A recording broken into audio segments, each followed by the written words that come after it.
네, 한 주간 있었던 정치권 이슈를 정리해드리는 순서 주간 이슈픽 코너입니다. 김희연 기자 나와 있습니다. 어서 오십시오. 안녕하세요. 네, 첫 번째 키워드부터 바로 살펴보도록 하죠. 체포영장 집행 중지. 네, 지난해 31일 법원이 헌정사상 최초로 현직 대통령에 대한 체포영장을 발부했고 네. 공수처가 오늘 오전에 체포영장 집행을 시도했습니다. 네, 공수처가 윤석열 대통령에 대한 체포영장 집행을 시도했는데 오늘은 일단 실패로 끝났죠. 네, 그렇습니다. 일단 앞선 전반적인 상황부터 좀 설명을 드리면요. 이 윤 대통령 측은 법원의 체포영장 발부에 대해 불법이자 무효라고 주장하면서 지지자들에게 주권 침탈 세력과 반국가 세력의 준동으로 나라가 위험하다며 끝까지 싸우겠다는 내용의 편지를 전달하기도 했습니다. 네. 이 공수처는 체포영장 발부를 받은 지 나흘 만인 오늘 집행을 위해 오전 8시쯤 대통령 관저 입구를 통과했습니다. 이 공수처가 윤석열 대통령에 대한 체포영장을 집행하려 한다는 소식에 대통령 관저 근처에는 탄핵과 체포영장 집행을 반대하는 지지자들이 새벽부터 시위를 벌이면서 혼란을 겪었는데요. 또 체포영장을 집행하려는 공수처와 경호구역을 이유로 수색을 불허한 경호처가 대치하는 상황이 벌어졌습니다. 오후 1시 반까지 5시간이 넘도록 대치 상황이 이어지면서 긴장감이 고조되자 공수처는 체포영장 집행을 중단했습니다. 공수처는 대치 상황으로 사실상 집행이 불가능하고 현장 인원의 안전도 우려된다고 밝혔고 또 법적 절차에 응하지 않은 피의자의 태도에 유감이라고 덧붙였습니다. 네, 5시간이 넘도록 대치 상황이 계속됐고 공수처가 일단 철수를 했는데 그렇습니다. 이에 대한 여야 반응은 어떻게 나왔습니까? 네, 이 체포영장 집행이 중지되자 권영세 국민의힘 비상대책위원장은 바로 긴급 기자회견을 열었습니다. 네. 이 권 비대위원장은 윤석열 대통령에 대한 체포영장 집행 시도는 한마디로 공수처와 정치 판사의 부당거래라고 비난했습니다. 이 수사 권한도 없는 공수처가 판사 쇼핑으로 영장을 발부받은 데 이어 법률 조항마저 임의로 배제하면서 상권 분립을 위반한 월권 행위를 저질렀다고 주장했습니다. 또 체포영장 집행이 중단돼 다행이지만 다시 이런 시도가 있어서는 안 된다고 강조했습니다. 반면 민주당에서는 박찬대 원내대표가 기자회견을 가졌는데요.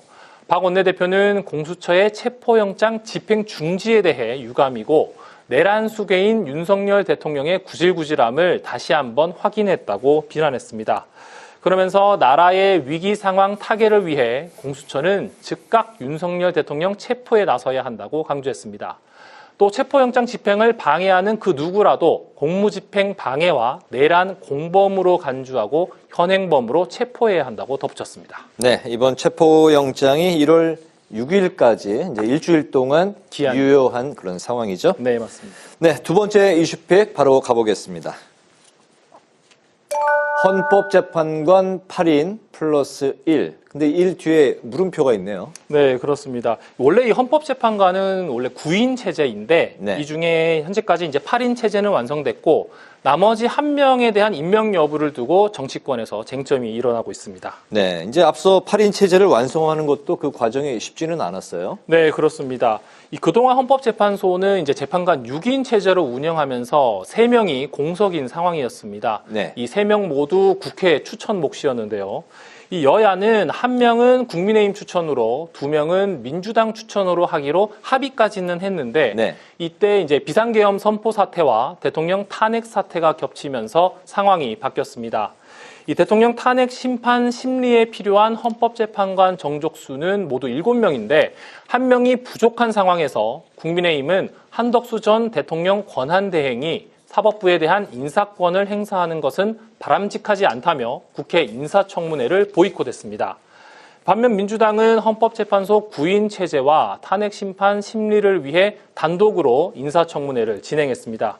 결국 지난주 야당 주도로 본회의에서 헌법재판관 후보자 3명에 대한 선출안이 통과됐습니다. 그런데 한덕수 전 대통령 권한대행이 이 임명을 보류하면서 논란이 됐는데요. 그러자 야당은 한 전 대통령 권한대행을 탄핵했고 이어 최상목 경제부총리 겸 기획재정부 장관이 대통령 권한대행을 맡으면서 국민의힘에서 추천한 조한창 후보자와 민주당에서 추천한 정계선 후보자 각 1명씩 임명하면서 헌법재판소 8인 체제를 완성시켰습니다. 네. 그런데 나머지 한 명도 국회에서는 선출이 됐는데 임명이 안 된 거죠? 그렇습니다. 이 같은 사실에 대해 우원식 국회의장이 강한 유감을 표했는데요. 이 국회의장실은 이례적으로 보도자료까지 내면서 이 남은 한 명에 대한 추가 임명을 촉구했습니다. 네. 의장실은 헌법재판관 후보자 3명은 여야 합의에 의해 정당한 절차를 거쳐 선출됐는데도 정부가 선별적으로 임명을 해선 안 된다는 겁니다. 특히 이번에 선출한 3명의 헌법재판관 후보자들은 모두 국회 추천 몫으로 헌법재판소 구성에 참여할 국회의 권리가 침해당했다고 비판했습니다. 우원식 국회의장은 여야 합의가 분명하게 확인된 사안으로 마은혁 후보자도 즉시 임명해야 한다고 강조했고 이 2명만 임명한 것에 대한 권한쟁의 심판을 오늘 오후 청구했고 이와 함께 마은혁 재판관이 이미 헌법재판관의 지위라는 것을 확인하는 임시지위를 정하는 가처분 신청서도 함께 접수했습니다. 그렇군요. 마지막 세 번째 이슈픽 살펴보겠습니다. 네, 여객기 사고. 네, 지난해 12월 29일 무안공항에서 안타까운 여객기 사고가 일어났는데요. 네. 이 정치권에서도 사고 수습에 총력을 기울이고 있습니다. 네, 우원식 국회의장도 사고 수습에 주력하고 있죠? 네, 그렇습니다. 우 의장은 사고 다음 날인 30일 무안공항을 찾아 희생자를 조문하고 유가족을 위로했습니다. 또 31일부터 국회 구성원들과 시민들이 여객기 사고 희생자들에게 조의를 표할 수 있도록 대국민 합동 분향소를 설치했습니다. 우 의장은 어제도 무안공항을 방문했는데요. 유가족을 만나 위로하고 국회가 앞으로의 추진 경과를 점검하고 향후 대책도 세워나가겠다고 약속했습니다. 우 의장은 국회 차원에서도 여야가 함께하는 여객기 참사 공동대책위원회를 구성하자고 제안했는데요. 네. 여야는 대책위 대신에 좀 더 상위 개념인 국회 내 관련 특별위원회를 구성하기로 합의했습니다. 특위에서는 여객기 참사의 진상규명을 비롯해 유가족 지원 방안과 추모 사업 등을 논의할 계획입니다. 네, 정치권에서도 계속해서 추모 물결이 이어지고 있죠? 그렇습니다. 이 우원식 국회의장뿐만 아니라 여야 지도부도 이제 현장을 방문을 했는데요. 이 권영세 비상대책위원장과 권성동 원내대표 등 국민의힘 지도부는 현장을 방문해 희생자들을 조문하고 유가족을 위로했습니다. 또 심리상담 치료 지원과 근로자 치유 휴직을 포함한 유가족 지원 대책 마련에 착수하고 당 차원의 성금 모금을 추진하기로 했습니다. 이재명 더불어민주당 대표는 무안에서 머물면서 정부의 참사 수습 상황을 지켜보고 유가족들의 어려운 점을 청취했습니다.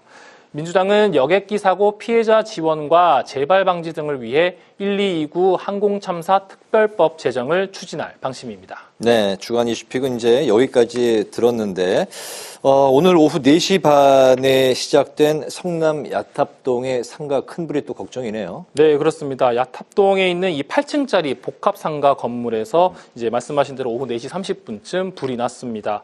이 불은 1층 식당에서 발화된 것으로 추정이 되고 있고요. 현재 소방 당국은 큰 불길은 잡았고 추가 이제 인명 피해는 파악 중이라고 밝혔습니다. 네, 주간 이슈픽 여기까지 듣도록 하겠습니다. 김희연 기자 수고 많았습니다.